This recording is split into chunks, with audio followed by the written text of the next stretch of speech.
revolution. I wanna little less, the little less of that. A revolution, oh, a revolution, yeah.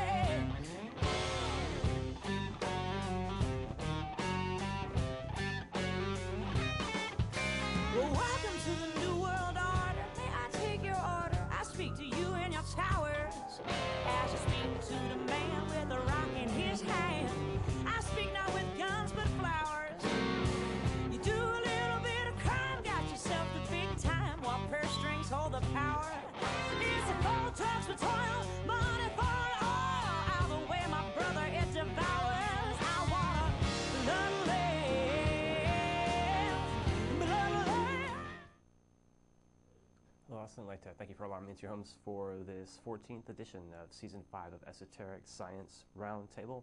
And I would like to begin by making a couple of brief announcements. First being that I would like to remind folks out there that we are having our third Wednesday metaphysical philosophical meeting that we here at Esoteric Science Roundtable and Jeff Contreras from Therefore I Am co-host each and every third Wednesday of the month. And we would encourage everyone that likes to be interested, rather, that is interested in our shows and the respective subjects that we cover, to come on down and chat with us and share some time with some like-minded individuals. This will be, again, the 16th for this month, so next Wednesday. And again, anyone that's interested in bringing some topics for information that they'd like to make us aware of, or if they'd just like to, again, spend some time with some like-minded individuals, please consider coming down 8 till whenever. Again, Spider House, very close to 29th and Guadalupe, and we encourage people to come on down.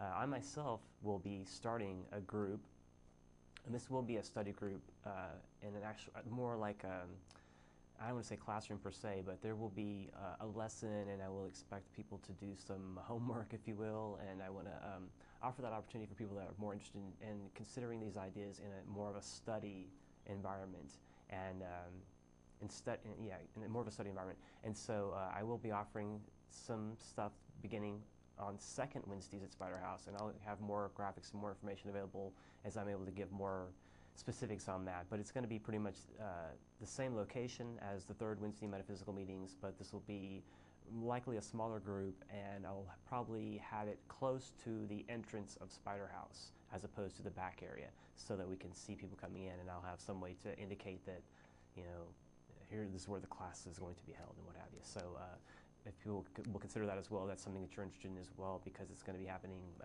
right around the corner here. So that's pretty much it for announcements. I would like to go ahead and begin with the show proper. And today I would like to discuss the topic migration.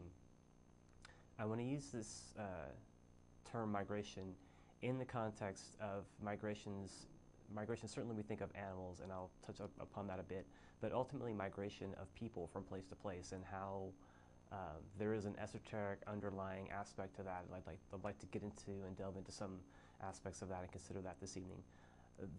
Certainly we can think of animals and the seasons and rhythms of nature and their own, their own innate instinct tells them certain things about certain times that they need to get on the move. And with a bear, that may be, winter time is coming, so they know it's time to hibernate. They may not be moving very far, they may be staying in their own place, but nonetheless they're hunkering down for the winter. And again, the seasons dictate this and direct this within them innately and internally.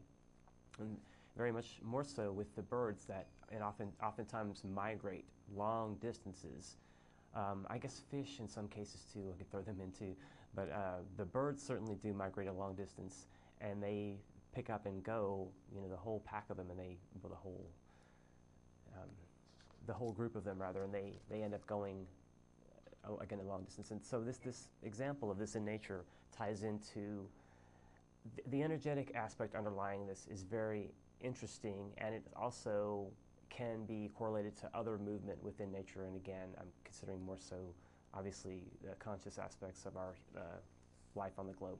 But humanity definitely moves and migrates, and this certainly could be due to if there's weather circumstances, and there's certainly aspects to be considered of migration of peoples in relation to the land and the demographics, if they have trees and things like that to use for shelter, if they have water. Oftentimes cities crop up by rivers, and this is no coincidence that this happens, and we can see a lot of occurrences of this. Also within the game and what's available, and availability of farmland and things like this that are considered. Now certainly those things factor in, but I would argue that there's also an energetic underlying certain places that are going to call people, and there's going to be a reason why Stephen F. Austin, for instance, came to this certain point and said, this is the spot. He didn't go 5 miles further, he didn't go 100 miles east or whatever. He came to a particular spot and declared this is the spot where the city is going to be founded. And this happens in other cases too. And this certainly, again, indicates an underlying energetic that inspires individuals to decide to occupy certain places on the planet. And again, there's an energetic underlying this, and some are going to be more in tune with it than others. Again, sometimes it may just seem serendipitous, or it may seem right and proper that people move to a certain spot because of what's available. But again, I think there are other aspects to consider here. So again, these cycles, seasons, and rhythms within nature do dictate these moves, again, largely outside of our real understanding in many instances.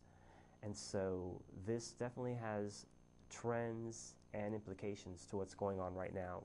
And we can consider in our own country the numbers of people, and also where people are migrating from, and factor this in an esoteric fashion. Now certainly people have always migrated to this part of the globe, and there's really no mistake that that's the case. And if we really think of things esoterically and consider this at least hypothetically, in most instances esoteric science indicates that the wave of civilization and culture moved from the west to the east, and not the other way around, as contemporary history likes to use examples of. Now certainly there was a redirection of that energy and a redirection of culture and civilization from the east back to the west and to North America specifically. But again, considering that there were ancient civilizations and cultures that far precede what sprang up in Europe and what sprang up in other places on the planet that came from, again, the east and then moved, came from the west rather, and then moved east. But we have to consider this in light of this, at least hypothetically, that the energy dictating why, again, we decided to occupy this part of the globe, North America in particular. Now, certainly there are definite underlying aspects to the founding of this country in particular, our country of the United States, and there's certainly Masonic implications, and that has a lot to do with building something and laying a foundation for something and origins and all of things of that nature, and that certainly is applicable. And I will delve into specifically the foundation and origins of our country in the upcoming weeks. I'm not sure specifically when, but I have a show pretty much laid out that I'm going to do in regard to that, and so I'll get into that more so at that time. But considering, again, the energy in a larger sense coming back to North America from elsewhere, if we think far enough back into antiquity, we can consider back to the Atlantean times. Now again, this is certainly speculative for some folks if we consider that at least 10,000 years ago, and further back than that if we get into before the great cataclysm that allegedly took Atlantis down underneath the Atlantic Ocean, and now there's just a series of islands and a little bit left over, Bimini and things like that in the Bermuda area south of Florida. And so that area did, according to esoteric tradition, a huge continent occupied that place on the planet. And there was a high level of culture that was reached at that particular time. The life force at that time, the groups that were there, and the high level of civilization was more geared around the emotional nature at that time in our development and our evolution. But there are those that did develop this high level of understanding of selfless service, of one heart, one God, one humanity, And then again, this emotional nature was purified to a great degree by some of the more advanced members of that particular dispensation. And so this emotional nature and the heart nature and our desire nature are those that occupied that land, that aspect of us is very intimately tied with that land. And certainly there are people that can identify with their homeland and they have a heartfelt, maybe a sense of sadness or loss, or they have a sense of nostalgia for a place that they were raised in or that they used to live or what have you. And I would say that there certainly is, there's a similar situation going on here with what's taking place with the people in our day and age that are moving and finding their way back here now. And so there certainly are a lot of people that are finding their way to the States specifically, and they're coming up, obviously, those that are even mildly informed are coming up from Latin America, they're coming up from Mexico, Guatemala, Dominican Republic, and all these places in this neck of the woods primarily. And so there's definitely a reason for this. Now, we can get into the political underlying aspects of this. We can get into the political ramifications of this, and we can certainly see that there is incentive in many instances, and there are certainly political movings and shakings going on behind the scenes that are, again, creating incentives for people to move from the Latin countries to the States specifically. Now, it is interesting to note that a lot of the money that's being thrown at these groups and a lot of the money that's being used to prop up some of the more well-known organizations that are allegedly proponents on behalf of these peoples are coming from big corporations, and there's a lot of big money involved to keep a certain policy at the forefront of the policy making and the ideology of these groups.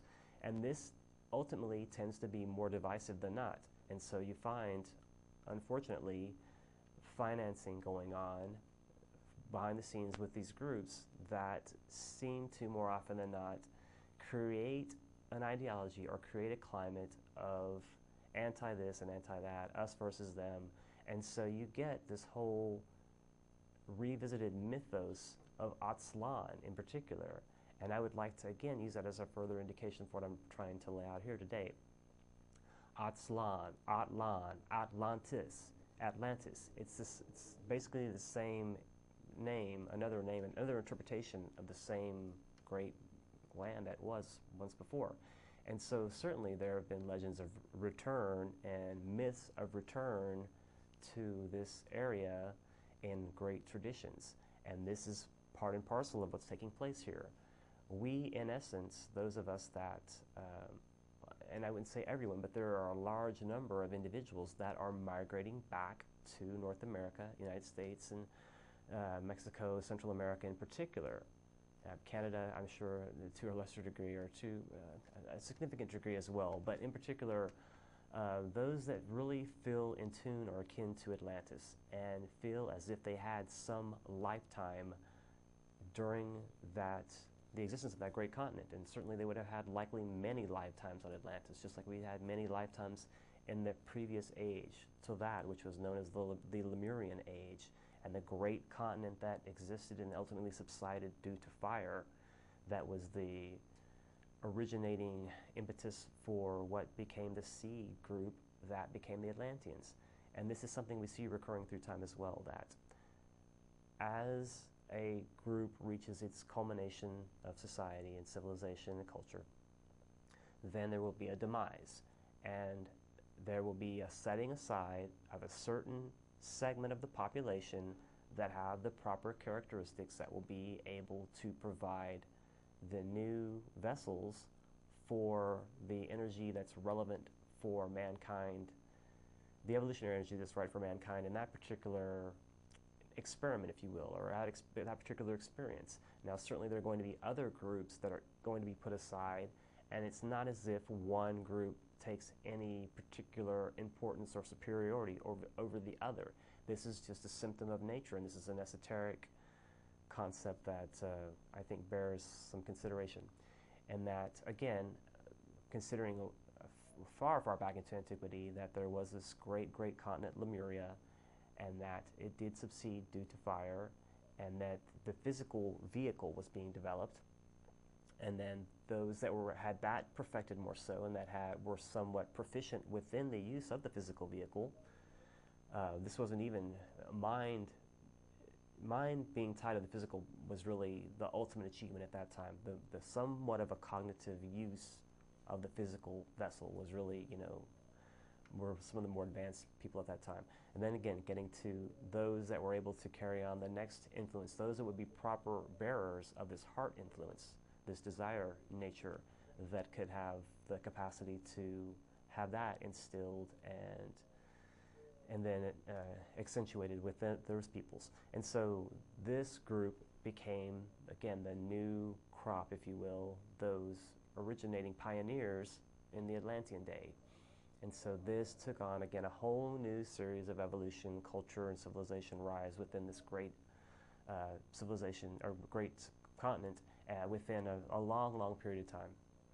And there are many legends of the great science that arose within Atlantis as well, that supposedly, allegedly, there were flying ships that these individuals had, that they had access to, that they had command of, that they built.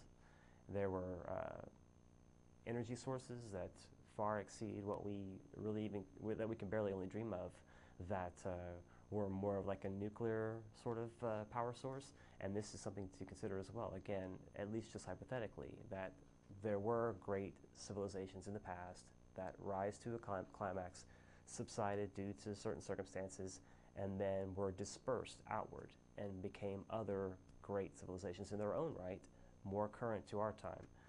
And so again, this welling up of this ability and this aspect of our experience, our human experience and our human evolution, was right and proper and necessary.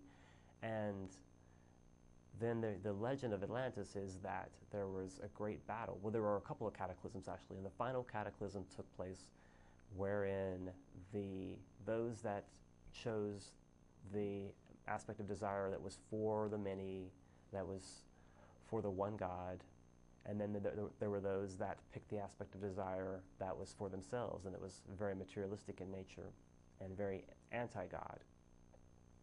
And so there was a great war, according to esoteric tradition, and this led to the final cataclysm, the final demise of that great civilization. And so there was a further fracturing out, and this is also the time, so-called, when the hierarchy went behind the scenes. The great teachers that work behind the scenes to help and guide humanity within the dictates of our free will are these great individuals that I'm speaking of.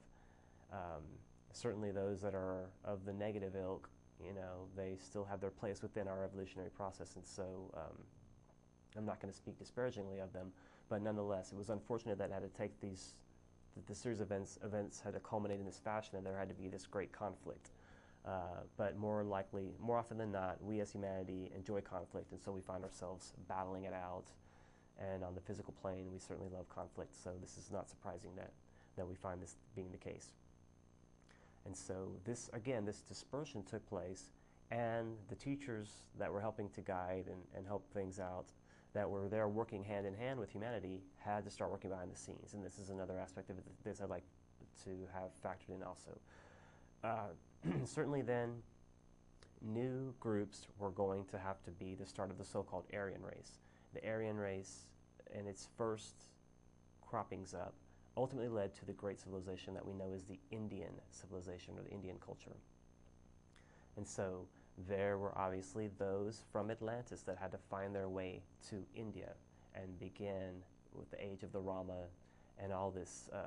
And they also allegedly had their own flying ships during this time too that were called Virmana. And the ships from the Atlantean day were called the Phalanx. And so again, this technology seems to have transferred and existed from far, far into antiquity to still quite far back. But again, the Indian age allegedly had much of this technology and still had the remnants of this Atlantean high science that they were able to use and help to found, again, this great Indian civilization that arose way back when. And so further migration also took place, and further migration also took place from Atlantis, and these high societies that became the Incas and also Toltec, Mayan, and now certainly some of their great civilizations that took place, and some of the indigenous peoples here in the States, the Native American Indian cultures, some of them tie in, excuse me, some of them are also part of this splitting or this fracturing, and they're also remnants of Atlanteans from this, great cataclysm. Now, that's not to say that Atlantis didn't have already outposts or colonies existing in other places on the planet, because if they had flying ships, they obviously had access to other regions on the globe. And this is pretty well accepted esoterically that there were other colonies. And so certainly the foundations for the Incan society and the foundations for the Toltecs and the Mayans could have been contemporary with the Atlantean civilization. And certainly Egypt is considered by many to be the root or the mother civilization. And it's not outside the realm of possibility that there were great civilizations in Egypt that were contemporary or existing at the same time that may have exchanged with Atlantis. And I think this is more likely than not that we find that Atlantis did, because there was not just one continent occupied with peoples on the globe in the past, just as today. So there were other places that were occupied, and there were other places that achieved high science. And this was more the norm of the day than not, that there was a priest class and that there were those that were able to craft and understand the wielding of these mechanisms. Again, things that we can barely even dream about, like laser technology and medicine, again, very high science, and again, ships that were free energy ships, if you will, 0-point energy type ships, no zero emission ships that they had access to, that they built. And so, again, I think there were definitely contemporary societies. I think there were definitely societies that, or civilizations that existed at the same time as the Atlanteans that exchanged at some level. And then there were those that were the remnants of that age. And we can see also, if we care to study, for instance, James Churchward did a series of books about Mu, M-U, and these books show the hieroglyphs and the stelas and the different artifacts left behind in Central America, and a lot of the markings can be tied to markings from things in Egypt and things in other places on the planet. And so this is another indication that there was some contemporary exchange going on, and that perhaps, kind of like a Tower of Babel legend, maybe there was something akin to one common tradition, one more common language than existed as is now and later, or in the distant past, and that perhaps there were more commonalities than contemporary science would care to acknowledge. And I think this is certainly food for thought, and I think this is something that bears a lot of serious looking into, that there was apparently sharing and exchange, and also with certain crops that seem to be indigenous to certain parts of the planet that find themselves cropping up in certain other areas of the planet. And there seems to be no real explanation by wind or water-carrying seeds. Things of that nature don't seem to really pan out as far as scientific explanations, and so it seems as if they might have been carried by man or beast at some level. And so, again, to not give the earlier societies some credit, I think, is a big mistake, because there was so much that we find today that doesn't fit the existing scientific paradigm, that seems to find its way tucked away in, the back corner of the Smithsonian or something like that, or maybe tucked away somewhere in the lower floors of the Vatican. Again, these things that really cause us to question the origins of our humanity and to question the validity of early high culture and civilization seem to be either held away from us or held sacred and kept away from us by some kind of current priest class that doesn't want us to have access to this. And I think the latter is more likely, and is what's going on. If there are these great secrets from time immemorial, and there are remnants of these places, and there are remnants, tools and things of that nature that exist still, that indicate, again, an extremely high level of culture and civilization, and that they're being withheld from us. And certainly there are those that feel they need to piecemeal feed us information regarding, again, our past or regarding interstellar things, whether or not there's life on other planets. And this also may have implications that would tie into this high culture and civilization. Now, there's certainly those that completely buy into the ancient astronaut theory exclusively, and that some may think that there was no indigenous life on this planet outside from intervention from other stars and other people on other star systems, other dimensions perhaps. And this is something that I've not intertwined in my philosophy wholesale. I certainly believe there's an indigenous life wave that does find its way through civilization after civilization in an evolutionary fashion, and that there is a good divine plan working out through mankind that is manifesting through all creation, and that we as humanity find ourselves at the forefront of that wave as far as the intelligent thinking active apparatus within the life form on this globe, and that we're certainly not the only intelligent life out there by any stretch, but we certainly, I don't think, at any rate, are exclusive genetic property of other people from other places. I think that we have our own earth strain that's indigenous, that we have as an indigenous peoples at some level as well. Excuse me. And so I think it's healthy to at least consider that, or it's good to consider more options than just strictly, we were the seed of some specialized beings from some other place. I'm not saying there wasn't a little tinkering that went on that didn't go on at some point in time in the past. I mean, there seems to be indication for that as well. But again, is that the sole source of our impetus here and our beginnings here? My thinking on that is I think not. So again, we do find, again, revisitation. And again, some people think, again, revisitation of aliens is tied to this a larger cyclic, coming in, going out phase of our evolutionary process.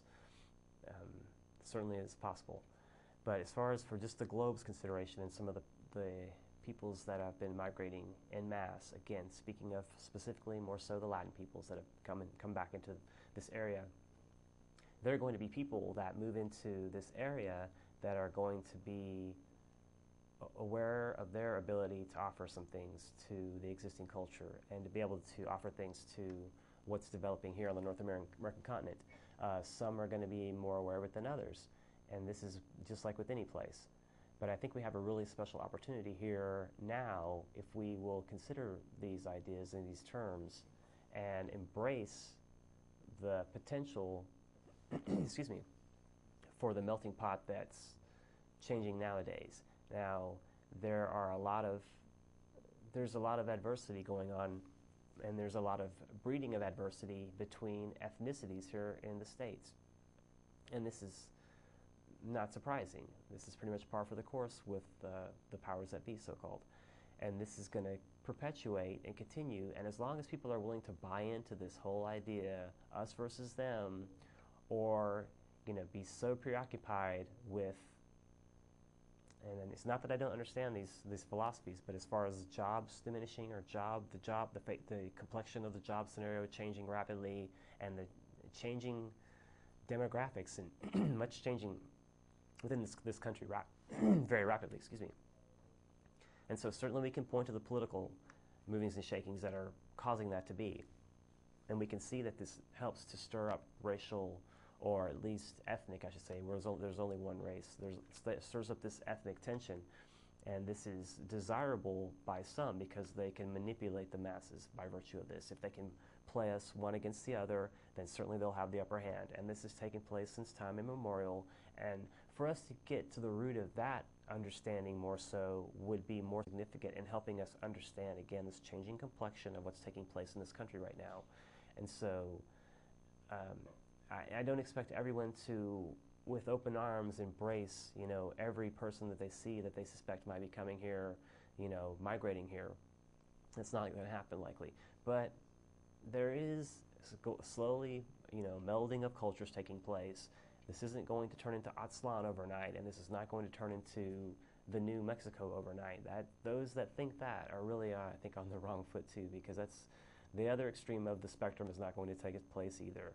I think by and large, this current wave of migration is going to more peaceably than not and more amiably and nicely dovetail together with what's already existing here. And again, the reason being, I feel, is that so many people that are migrating here now have that Atlantean experience so deeply ingrained within them that they feel the need to revisit, re-experience that.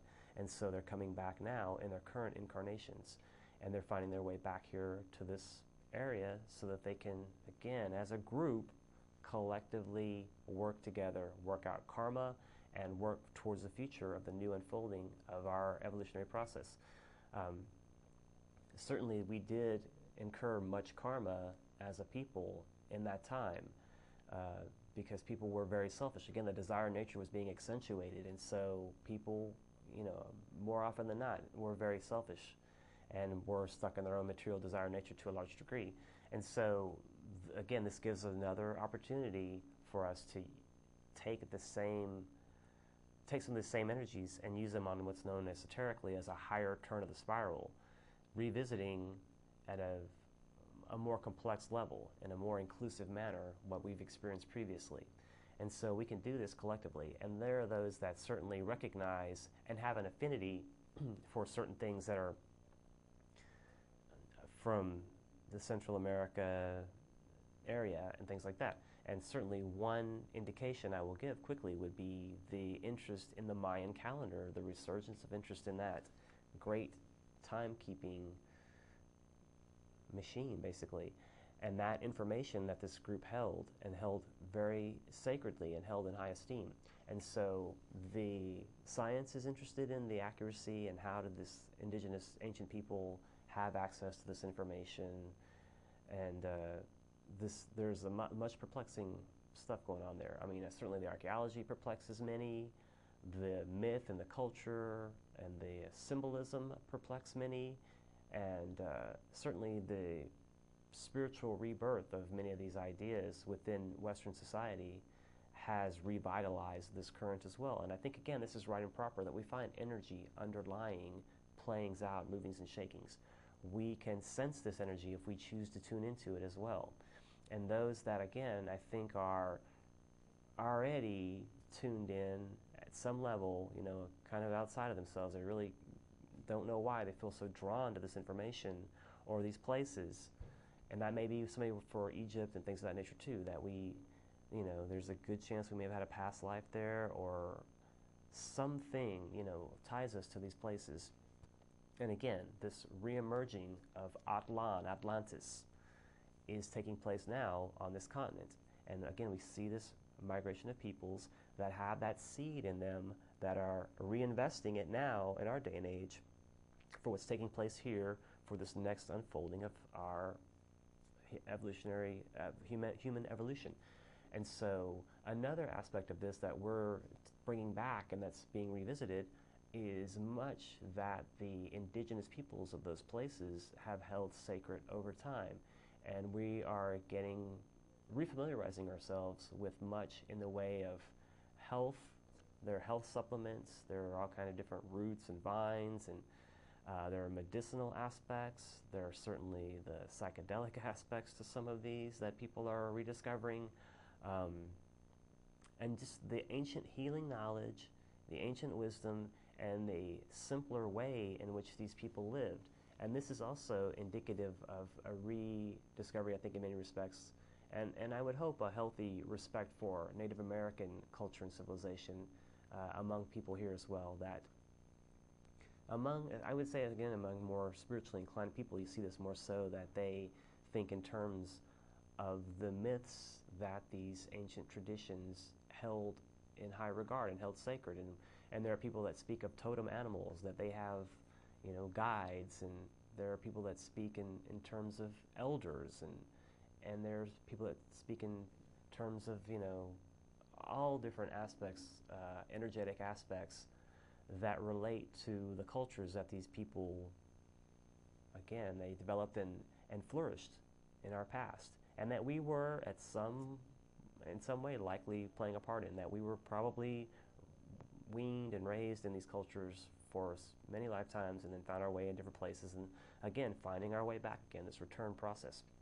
And so this is, I think, important to consider in these terms as far as not just the why am I here, you know, in the very mundane sense, you know, career and things of that nature, but why did we make it back again in a larger sense if this is indeed the case.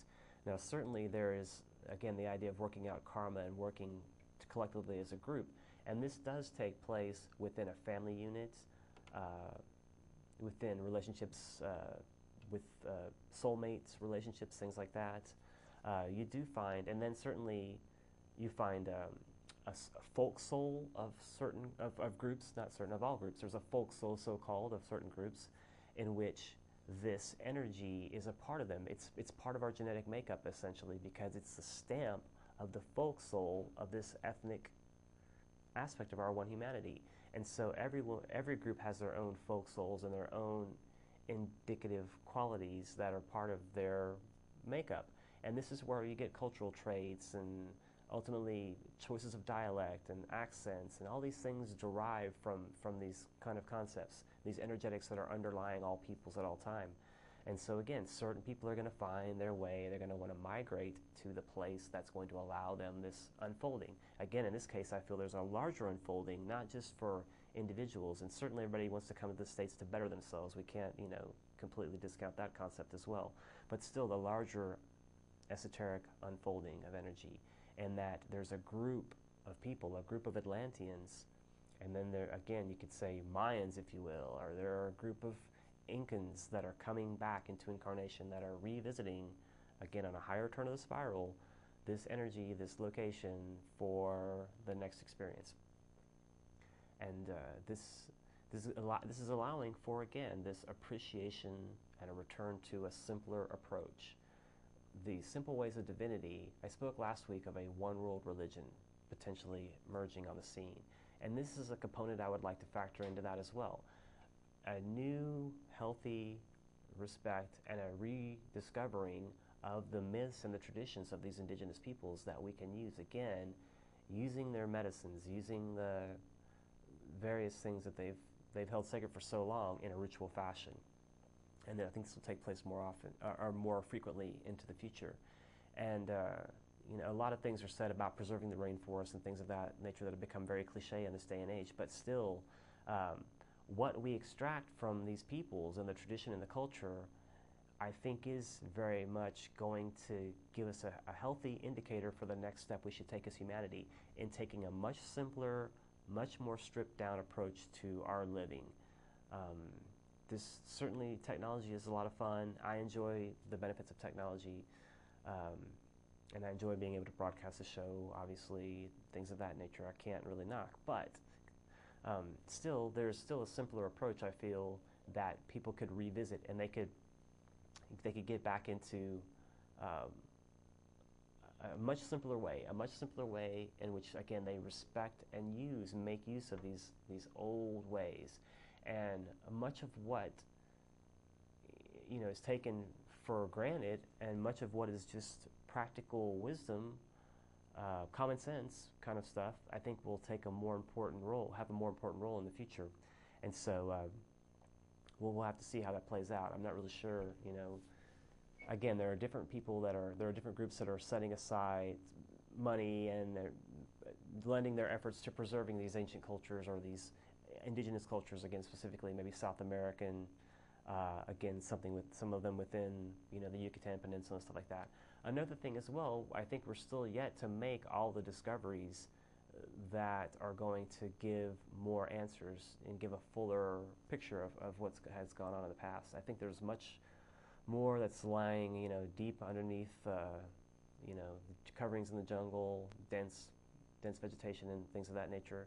And, you know, under the sand and the sea, certainly, that there are these things that the solar controllers haven't retrieved yet, that we as humanity can hopefully partake of and share and exchange in, and demonstrate to ourselves, you know, once and for all, that, hey, this did take place, these places did exist, there was a high civilization that existed on the globe back then, and we are part of that, and we should take, you know, that into consideration in a healthy way in considering our one humanity, because we are, as humanity, pretty interesting characters, and I think that when we work together we can get a lot done, and we can be quite amazing, quite frankly. And so considering another aspect of this ancient separating of peoples, again, a land rises and subsides, a culture rises to its climax and then subsides, and then the cream of the crop, so-called, are those that are containing the qualities best suited for the next dispensation for that group in our human evolution, keeping in mind that there's not just one group being groomed at any time. There are other groups on other places on the globe, and there are usually 7 general groupings at any given time, and that's just how things esoterically work out in manifestation. Systems of 7, systems of 3 recur and merge into systems of 1, a synthetic system. This is pretty much invariably how things work. So again, this fracturing of the humanity into different places on the globe that are going to allow for this experience to take place. And so we can think of some ideas from the past, and the term that is used, that has been used for some of these great leaders that have taken their people into a new place for, again, a new setting of new civilization. And the Menes in Egypt is a term that is known, and this indicates an ancient ruler of that land, and this also could be considered in terms of the lord of civilization at that time that took this people and brought them to this place for, again, this next dispensation to be available. There's another term, Manitou, which is a Native American term, and this is a term that is, again, used with a great folk spirit, a great elder spirit within that tradition, and that also ties into this separating this people for this new dispensation in a new location based on what they previously accomplished. And the Eastern term that is currently considered in some esoteric systems is the term Manu, M-A-N-U, the Manu, or again, the Lord of Civilization. This office, or this individual holding this office, rather, is in charge of this unfolding of civilization within our humanity. And so there are 3 so-called departmental heads that are the head of hierarchy, so-called, or the head of Christ and the Church Invisible. And these are the 3 linking intermediaries that link Shambhala, so-called, the center where the will of God is known, or the Father in heaven, to the love aspect, Christ and the Church Invisible, and then ultimately to activity on the physical plane within our humanity. And so this chain works in this respect, and that these great intermediaries, the Manu, the Bodhisattva, who is also known as the Christ, who is the second aspect of the Trinity, and then the Mahachohan, which is in charge of activity and organization on a great scale for our humanity, and again, a great intermediary between the will of God and the activity that ultimately plays out on the planet and expresses itself. These, again, great intermediaries provide these key positions. And again, the Manu, the Lord of Civilization, has provided these opportunities for previous groups, previous cultures. And again, this is not the same individual occupying this position. There have been previous occupants that have been the Lord of Civilization for previous cultures, and have led them to what became ultimately their highest heights. And this is also why in past times the Hebrew people were considered chosen people. The same energetic played out within that group of people. The Hebrew people were set aside for the particular qualities at that time that they could express and offer up. And this is, again, not a unique situation. There were other chosen people in other places on the planet, and there will again be other chosen people on the planet. This particular group of people have continued to, fall back on that chosen people moniker, and have continued to stay within themselves and use their customs and traditions exclusive to their own people. And there's nothing wrong with maintaining our culture and our customs and traditions, but to maintain an attitude of exclusivism an us versus them mentality, that is where the problem lies. And so, again, this idea of choosing groups to set them aside is not something new, and it's not something unique, and it's certainly not something unique to the Hebrew people, although they certainly were within the mix, if you will, for their day in the sun when this was right and proper for them to unfold their element. And so we see this continuing. Currently, what we see unfolding is another aspect of our Aryan race unfolding. Again, keeping in mind there was the Indian great civilization that cropped up after the Atlantean demise and a succession of other great ages that followed. Our current trend, our current energetic being more so the Anglo-Saxon dominated fifth subrace of the current Aryan race, which is also known as the fifth great race. And so there will be a sixth race, just as there was a first, second, third, fourth.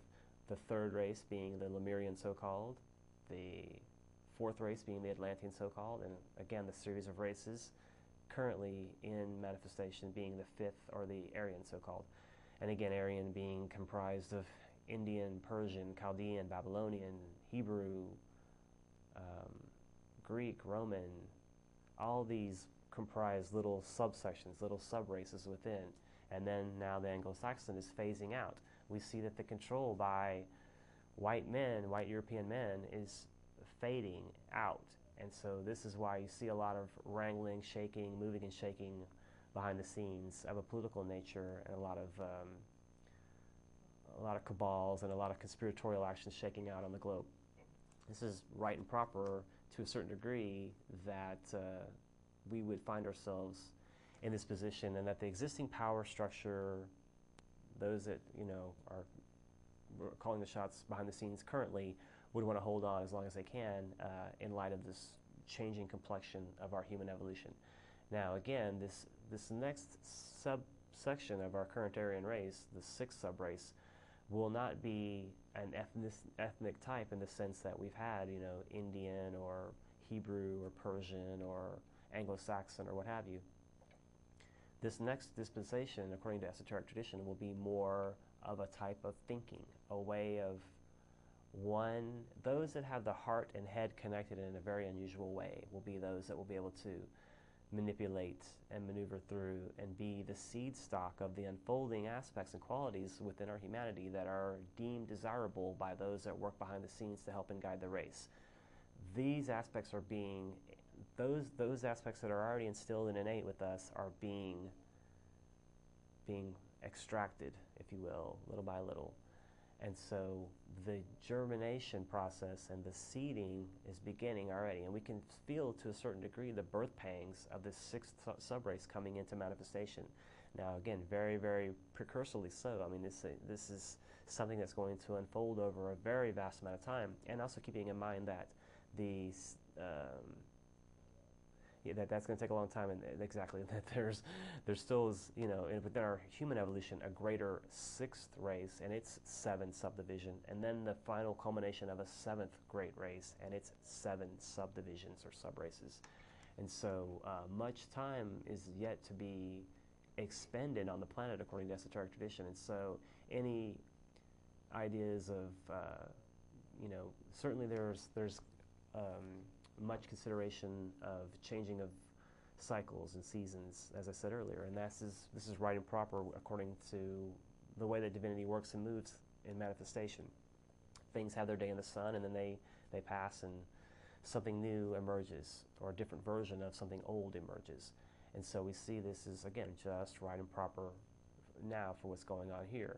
And so we will continue to see this emerging gradually of this next aspect of our humanity. Now again, it's not going to rear its head instantaneously, and it's not going to be so readily discernible as someone's color of their skin or hair type or something like that. This will be, again, more of a way of thinking. Now keeping in mind, as I said previously, the great races gave us qualities that we worked a long time to build into ourselves, and that we have the culmination of today. Lemurian, building the physical body, building the link between the new mind, because we had just become self-conscious in that time period. So the link between the physical vessel and mind, and the ability to control our movements by thought. These were the great culminating, some of the great culminating, achievements of that time. Then the desire nature, the emotional nature, being added within that, and willing ourselves and wanting ourselves to move into activity. And so the wish life gained more momentum in this Atlantean time.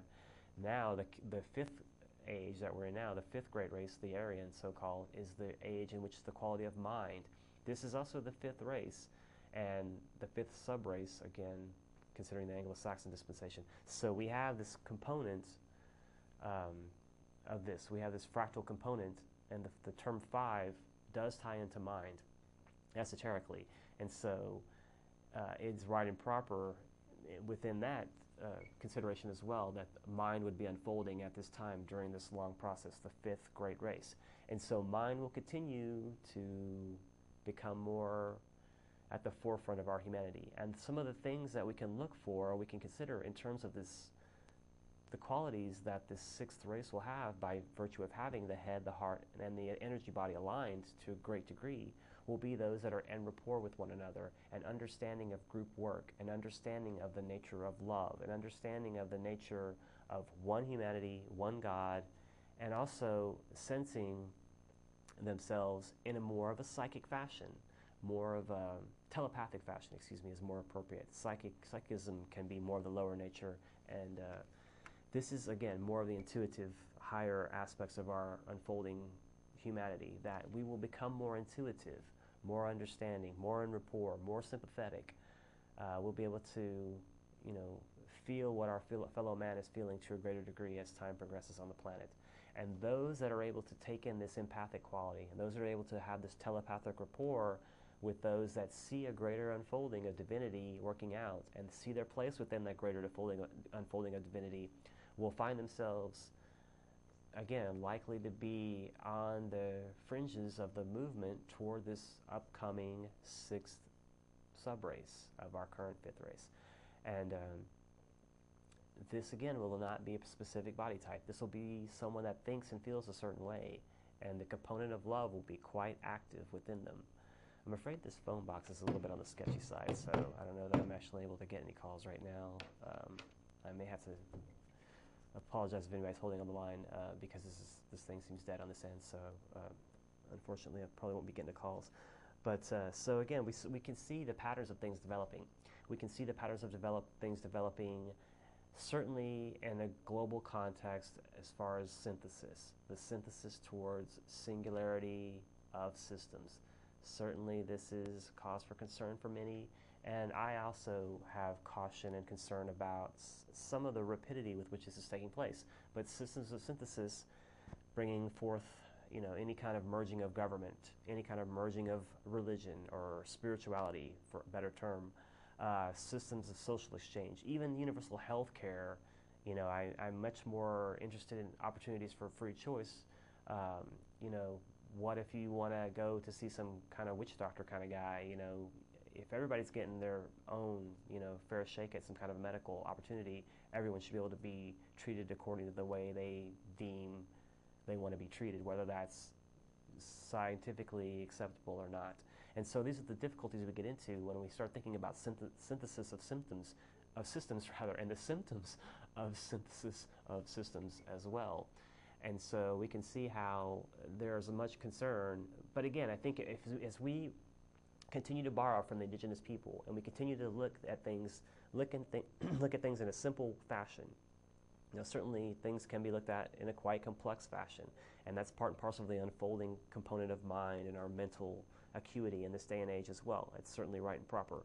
But we also have within us that key divinity, which is thoughtlessness, which is effortless, and which is all-inclusive.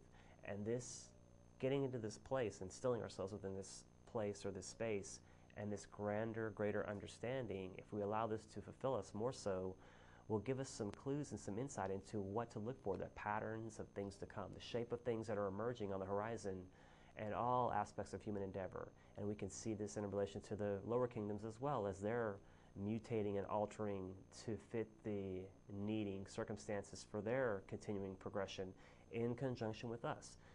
Certainly we facilitate that and cause that in some cases as well. But nonetheless, we still have this sympathetic rapport with our fellow brethren in other kingdoms, and we are stewards of these kingdoms. And so this is also part of how we should consider looking to the future of our globe collectively as stewards of the planet and stewards of the lesser kingdoms. And we certainly even are, I think, liable for our fellow humanity to a certain degree. Are we our brother's keeper? I'm not going to go that far, but looking out for our fellow man and not getting caught up in the politics of us versus them, or, oh, this guy just took my roofing job that I had for 12 years and I hate these people. Why are they here? You can certainly take that attitude, but you can consider it from a more esoteric fashion, or in a more esoteric manner, and consider the energetic moving underneath the scenes, behind the scenes, keeping in mind that certainly the political ramifications are there, and there are these people that are being influenced to do these things at some level too. And now certainly they have free will, but I think again there's a larger energetic playing out in the minds of men. That is a point of influence. Certainly again we have free will, but there are points of influence, and there are certainly I think there's a level of energetic understanding of this process that's taking place outside of the politics and outside of racial tension and things like that, that people are understanding it unconsciously more than they might care to admit. And if we could just embrace our differences and embrace our one humanity and appreciate that there is no illegal human on the planet. You may find yourself in a place that is not the home of your birth, and you may be a stranger in a strange land, but there are no illegal humans. There might be undocumented humans, there might be migrant humans. Sometimes you see a dog walking down the road, people have less concern about it, if it's outside of its neighborhood, many times not. I don't know. But the case being, or the point being, that, people have a right to exist, and it's like, if where they choose to be is where they choose to be. I'm not going to tell somebody they can't live here, there, or the other place, I wish I could just, run into another country and hang out there for a little while sometimes myself, but that's not the climate. Unfortunately, it doesn't work that way in all cases. This is symptomatic of what's going on right now. But there is a larger energetic, and I appreciate the mix of cultures here, and hopefully everybody else will consider them in that context as well. I really want to thank my producer, Chris, for commanding the helm of the Starship Esoterica. I want to thank Donna for helping to navigate, and I definitely want to remind folks to come out to the next Wednesday, 16th Metaphysical Philosophical at Spider House, 29th in Guadalupe. Looking for myself or Jeff Contreras, and look forward to seeing you guys out there.